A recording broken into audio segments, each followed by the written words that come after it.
تا حالا اسم ایمیل مارکتینگ به گوشت خورده؟ میدونی چه کاربردی داره؟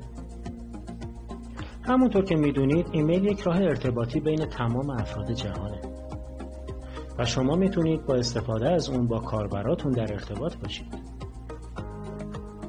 توی ایمیل مارکتینگ نیازی به ارتباط توی روزهای مشخص نیست، بلکه میتونید در روزهای متفاوتی از ماه با کاربراتون در ارتباط باشید. اینکه چه عنوانی برای ایمیل انتخاب بشه و از چه محتوایی استفاده کنید اهمیت زیادی داره. و یا اینکه اصلا دلیل شما برای ارسال ایمیل به کاربراتون چیه؟ شما میتونید محصولات خودتون رو با تخفیف‌های متفاوت به کاربران ارائه کنید و با این کار افراد بیشتری رو برای خرید کالا ترغیب کنید. بدون شک این کار افزایش فروش رو به همراه داره و افزایش فروش یعنی سود بیشتر. شاید انتخاب ایده سخت و زمانبر باشه،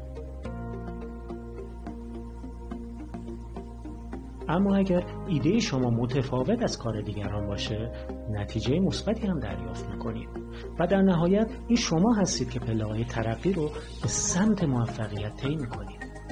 با ما همراه باشید.